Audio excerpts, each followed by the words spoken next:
यहाँ का जो विधायक है ये इसको हराम की खाने की पहले से आदत पड़ी है।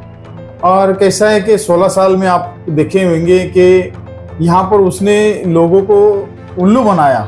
2016 में मैं जब एनसीपी में उसके साथ में जुड़ा, सबसे बड़ा कॉम्पिटिटर होने के बाद में उसको मैं सरेंडर हो गया था, लेकिन उसने मेरे को इतना डैमेज करने की कोशिश की कि उसका कोई हिसाब नहीं है। तो समझ में नहीं आ रहा है कि चुनाव हुआ, आमदार जीत गए, भारी मतों से जीते, और कहीं ना कहीं उस समय जो है जितने भी पूर्व नगर सेवक थे सब उनके साथ में ही थे। लेकिन ऐसा क्या हुआ जीतने के बाद? देखिए, हार जाते तो अगर वो पक्ष बदलते तो समझ में आता, आमदार उनका जीत गया था, सब कुछ सही चल रहा था, तो आखिर ऐसा मतलब शिवसेना ने क्या उनको कहा, मिलिंद पाटिल हो या चाहे प्रमिला जी हो, उनको ऐसा क्या कहा कि उन्होंने पक्ष बदल लिया? क्योंकि पूर्व नगर सेवक कलवा के वो सब बीजेपी में जाने की तैयारी में थे। मुमरा का क्या रणनीति रहेगा? मुमरा के भी कुछ आएंगे नगर से? तो एक शानू पठान का वार्ड जो है वो उसके ताबे में रहेगा, लेकिन भविष्य में हम लोग को मालूम है कि शानू पठान भी कैसा है कि वो भविष्य में अगर उसको भी आप कहना चाह रहे हैं कि भविष्य में वो भी कहीं ना कहीं जा सकते हैं। उसको अगर सेफ नहीं रहा अगर इलेक्शन में, तो वो भी कहीं जा सकता है, क्योंकि यहाँ का जो विधायक है वो अपनी लड़की को यहाँ पर लॉन्च करने की कोशिश कर रहा है। बिल्कुल, हाँ। और हमको ऐसा मालूम पड़ा है कि उसको शानू पठान के वार्ड के सिवाय और कोई वार्ड सेफ दिखता नहीं। इसके लिए जो अभी मर्जिया पठान जो मेहनत कर रही है, तो उसकी जगह पे अवार्ड अपनी लड़की को उतारना चाहता है। इसकी वजह से शानू पठान फिर थोड़ा नाराज हो सकता है और भविष्य में कुछ अलग रूप हो सकता है। तो इसके लिए जो बच्चा कुचा रहेगा वो भी सब इससे निकल जाएगा। मैं मुमरा वालों से हाथ जोड़ के विनती करता हूँ कि अब सुधर जाओ, अब समझ जाओ, क्योंकि इसने 15-16 साल अभी होने को आ जाएंगे। 15 साल में इसने कोई काम नहीं किया। इसका तड़ी पारी भी निकल सकता है अगर कोर्ट में अगर सही तरीके से हम लोग उसका पूरा ये करेंगे और इसको तड़ी पार करने की पूरी कोशिश करेंगे। आखिरी सवाल का लेता है, हर इस पे टका लिया जाता है नगर सेवकों से, तो चलो कलवा वालों से लिया जा रहा था ऐसा मान लूं तो वो चले गए, तो मुमरा के जो पूर्व नगर सेवक है, काफी दिग्गज अपने आप को कहते हैं और मुमरा का कमान संभाले हुए, उनसे भी तो टके लिया जाता होगा, तो वो क्यों नहीं पक्ष बदलते हैं फिर? अभी नमस्कार, मैं नीलेश कनौजिया, जनता जनार्दन टाइम्स में आप सभी का स्वागत करता हूं। दरअसल आप सभी को पता चला होगा कि सुप्रीम कोर्ट ने महाराष्ट्र सरकार को 4 हफ्तों के अंदर चुनाव का शेड्यूल जारी करने का आदेश दिया है, और जैसे ही ये आदेश हुआ है उसके बाद से कहीं ना कहीं अब सेंध लगाने का जो है काम शुरू हो गया है। ऐसे में आपको बताना चाहूंगा कि कलवा में भी सेंध लगा, और राष्ट्रवादी शरद चंद्र पवार के जो पूर्व विरोधी पक्ष नेता, नगर सेवक पूरे जो तमाम थे, वो शिवसेना ज्वाइन किए हैं, शिंदे गुट को ज्वाइन किए हैं।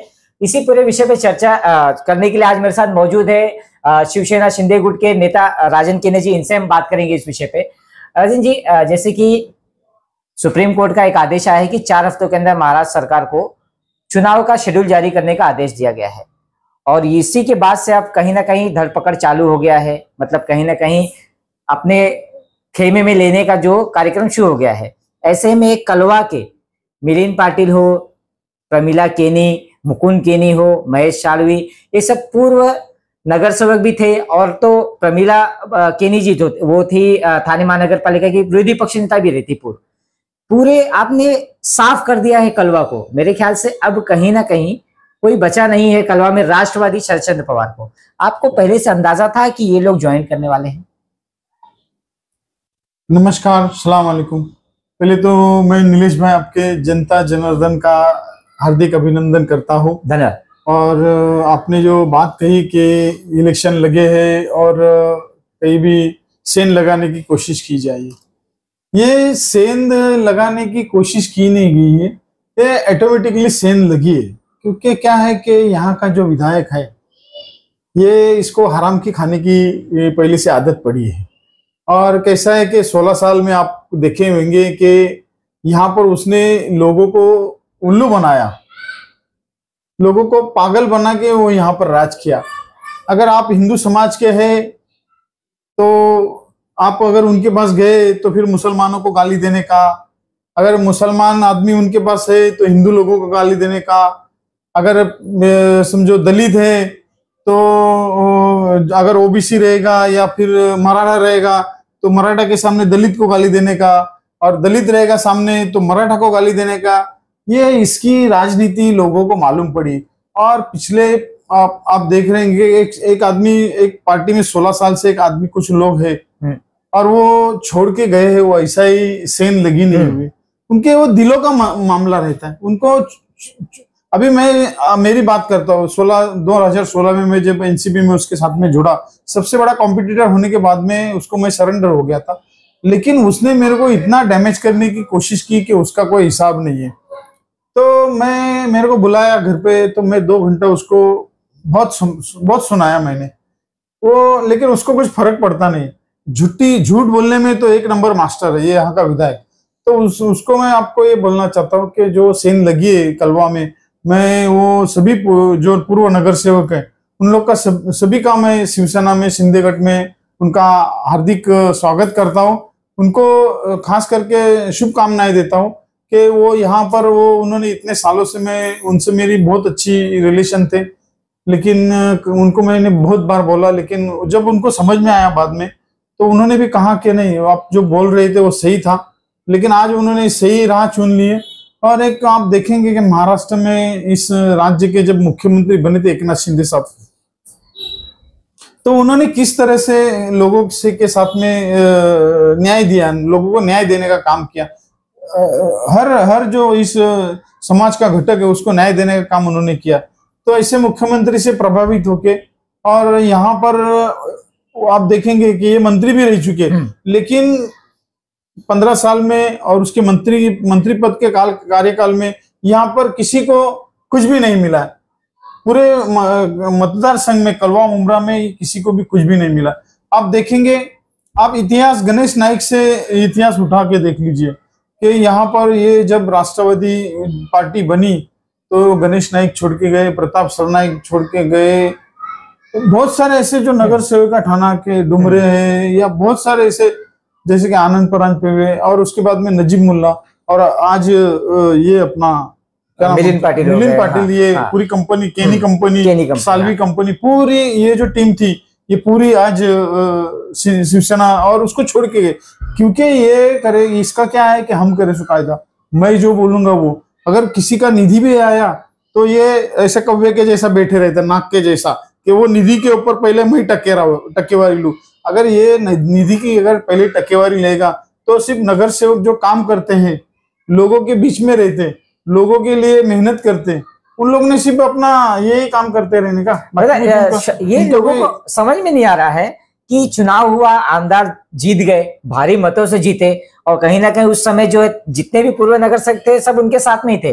लेकिन ऐसा क्या हुआ जीतने के बाद? देखिए, हार जाते तो अगर वो पक्ष बदलते तो समझ में आता, आमदार उनका जीत गया था, सब कुछ सही चल रहा था, तो आखिर ऐसा मतलब शिवसेना ने क्या उनको कहा, मिलिंद पाटिल हो या चाहे प्रमिला जी हो, उनको ऐसा क्या कहा कि उन्होंने पक्ष बदल लिया? आगे की क्या रणनीति थी? नहीं, शिवसेना ने कुछ कहा, इन लोग तो, मेरे को ऐसा मालूम पड़ा था कि ये सब जो नगर सेवक है, पूर्व नगर सेवक कलवा के, वो सब बीजेपी में जाने की तैयारी में थे। लेकिन ये तो पक्ष बदलने वाले थे। ये किसी के बोलने से, बीजेपी के बोलने से या शिवसेना के शिंदे साहब के बोलने से पक्ष बदलने वाले थे, ऐसा नहीं। लेकिन ये विधायक को कंटाल गए थे। ये विधायक का जो एक हम करेशु कायदा है ना, या मैं हूं, मैं का घर हमेशा खाली रहा है, कभी भरा नहीं मैं का घर, तो इसके लिए ये विधायक को कंटाल के लोग दूसरे पार्टी में प्रवेश किए है। तो अभी तो आपकी जवाबदारी और बढ़ गई है, टीम आपकी बढ़ गई है मुमरा कलवा की, तो कलवा तो पूरा जो है पूरा साफ हो गया है मेरे ख्याल से। अभी अब मुमरा का क्या रणनीति रहेगा? मुमरा के भी कुछ आएंगे नगर से?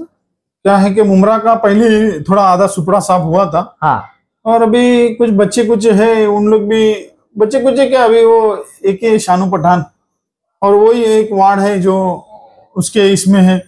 बाकी तो कोई वार्ड में मेरे को ऐसा नहीं लगता कि उसको कहाँ पर लोग उसको ये करेंगे, आगे बढ़ाएंगे, मुझे तो नहीं लग रहा है। लेकिन मैं आपको ये बता दूंगा, एक शानू पठान का वार्ड जो है वो उसके ताबे में रहेगा, लेकिन भविष्य में हम लोग को मालूम है कि शानू पठान भी कैसा है कि वो भविष्य में अगर उसको भी, आप कहना चाह रहे हैं कि भविष्य में वो भी कहीं ना कहीं जा सकते हैं। उसको अगर सेफ नहीं रहा अगर इलेक्शन में, तो वो भी कहीं जा सकता है। क्योंकि क्या है कि इसका ये विधायक का कोई भरोसा नहीं है कि ये कभी भी कुछ भी करता है, कुछ भी बोलता है, कुछ भी बकता है। तो इसके लिए शानू पठान का भी मैं समझता हूँ कि उसका भी कोई ये नहीं है कि वो ठीक है, वो बोलता है कि मैं छोड़ूंगा नहीं, ये नहीं करूंगा, लेकिन आदमी अभी क्या है कि यहाँ का जो विधायक है वो अपनी लड़की को यहाँ पर लॉन्च करने की कोशिश कर रहा है। बिल्कुल, हाँ। और हमको ऐसा मालूम पड़ा है कि उसको शानू पठान के वार्ड के सिवाय और कोई वार्ड सेफ दिखता नहीं। इसके लिए जो अभी मर्जिया पठान जो मेहनत कर रही है, तो उसकी जगह पे अवार्ड अपनी लड़की को उतारना चाहता है। ये बड़ी बात आप कह रहे हैं। हाँ, तो ये बड़ी बात नहीं है। ये जो एक चाय पे जो चर्चा होती है, हाँ। ये जो नुक्कड़ पे जो चर्चा होती है, लोगों के अंदर जो चर्चा होती है, वो जो सुन रहा हूँ उसमें मैं आपको बताना चाहता हूँ कि जो मर्जिया पठान इतने टाइम से मेहनत कर रही है, तो उसकी जगह पे अवार्ड अपनी लड़की को खड़ा करने का प्लानिंग कर रहा है। तो मैं समझता हूँ कि इसकी वजह से शानू पठान फिर थोड़ा नाराज हो सकता है और भविष्य में कुछ अलग रूप हो सकता है। तो इसके लिए जो बच्चा कुचा रहेगा वो भी सब इससे निकल जाएगा। और क्या है कि ये जो विधायक है, ये विधायक ठीक है, इसके नसीब से वो यहाँ पर इतने सालों से चुन के आए, बाकी इसका कोई योगदान नहीं है। मैं मुमरा वाले से हाथ जोड़ के विनती करता हूँ कि अब सुधर जाओ, अब समझ जाओ, क्योंकि इसने 15-16 साल अभी होने को आ जाएंगे। 15 साल में इसने कोई काम नहीं किया। इसने सिर्फ लड़ाने की, बदले की राजनीति, लड़ाई की राजनीति, और भविष्य में अभी इसने जो किया है, जो बोया है, मैं समझता हूँ कि वही पाएगा। क्योंकि क्या है कि इसने बहुत सारे लोगों को, उमरा के लोगों को तड़ीपार किया, तो भविष्य में ऐसा हो सकता है कि इसका तड़ीपारी भी निकल सकता है अगर कोर्ट में अगर सही तरीके से हम लोग उसका पूरा ये करेंगे और इसको तड़ीपार करने की पूरी कोशिश करेंगे। आखिरी सवाल रहेगा राजन जी। दादा, जो लोग परसेंटेज की बात करते हैं कि टका लेता है, हर इस पे टका लिया जाता है नगर सेवकों से, तो चलो कलवा वालों से लिया जा रहा था ऐसा मान लूं तो वो चले गए, तो मुमरा के जो पूर्व नगर सेवक है, काफी दिग्गज अपने आप को कहते हैं और मुमरा का कमान संभाले हुए, उनसे भी तो टके लिए जाता होगा, तो वो क्यों नहीं पक्ष बदलते हैं फिर? अभी उनसे भी टके लिए जाते हैं, और कुछ जो बचे नगर सेवक है वो दबे हुए, उनको ऐसा लगता है कि हम लोग इसके सिवा चुन के आ नहीं सकते। और कुछ लोग जो ऐसे हैं जो उनके साथ में, वो ऐसा है उनका कि अगर हम लोग इसको छोड़ देंगे तो फिर हमारी नैया डूबने की पूरी कोशिश रही, पूरा दारोमदार वो जीते नवाड़ पे हो गए। हाँ, तो कुछ लोगों को ऐसा लगता है कि इसकी वजह से हम लोग सेफ है। हाँ। और कुछ लोगों को ऐसा लगता है कि इसकी वजह से हम लोग चुन के आ सकते। तो वो जो लोग हैं वो बचे हुए हैं उसके पास। चलिए, आपको क्या लगता है, महानगर पालिका में आपका तो हमेशा का आना जाना है, दिग्गज नेता है आप, क्या लगता है चुनाव कब होने वाला है? मैं दिग्गज नेता वगैरह नहीं हूँ, मैं एक छोटा कार्यकर्ता के नाते मैं मुमरा में अगर दिग्गज नहीं होते तो उद्धव ठाकरे कहाँ से आ पाते थे मुमरा? अभी एक कार्यकर्ता को भी देखने के लिए आ सकता है ना उद्धव ठाकरे, ऐसी कोई बात नहीं है। अपनी शाखा को देखने को आ सकता है, तो इतने सालों में नहीं आ सका, लेकिन उस वक्त आ गया, तो मैं समझता हूँ कि वो उसका बड़प्पन है। और यहाँ उसको लाने वाला भी यहाँ का विधायक ही है, उसको अपमानित करने के लिए, उसकी चैलेंज तो आपने किया था ना शाखा में, उसको बेइज्जत होने के लिए यहाँ पर विधायक ने बुलाया था। और आज आप देखेंगे कि शरद पवार का एक हिंट आया है, ऐसा पेपर में मैं पढ़ा, अभी इंग्लिश पेपर में न्यूज था और फेसबुक पे भी था, कि शरद पवार साहब ने ऐसा हिंट दिया है सुप्रिया ताई को कि आप अजित दादा से बात कर लो। तो मैं समझता हूँ कि वो जो है शरद पवार साहब की जो कुछ बची हुई विरासत है, जो राष्ट्रवादी, वो भी अजित दादा में मर्ज होने के चांसेस है। तो मैं समझता हूँ कि भविष्य में क्या है कि राजनीति का रुख क्या होगा मुझे मालूम नहीं है, और मैं दिग्गज नेताओं में नहीं हूँ, मैं एक छोटा कार्यकर्ता हूँ। और अपन इलेक्शन का जिस तरीके से जो सम्मान रहता है निवडणूक का, उस तरीके से अपन लड़ेंगे। तो जैसे कि बात करने के लिए हमारे साथ शिवसेना के पूर्व नगर सेवक राजन कीने जी थे। साफ तौर पे उनका कहना है कि जितने लोग कलवा में पूर्व नगर सेवक छोड़कर, राष्ट्रवादी शरद चंद्र पवार छोड़कर शिवसेना ज्वाइन किए हैं, उनको टके की बात होती थी, हर चीज पे टका लिया जाता था आमदार के तौर पे। और साफ तौर पे उन्होंने जनता को यह अपील भी किया है कि आने वाले समय में वो इस बात को ध्यान में रखकर वोट करें। तो मैं नीलेश कनौजिया आपके सामने फिर हाजिर होऊंगा। देखते रहिए हमारा चैनल जनता जनार्दन टाइम्स। धन्यवाद।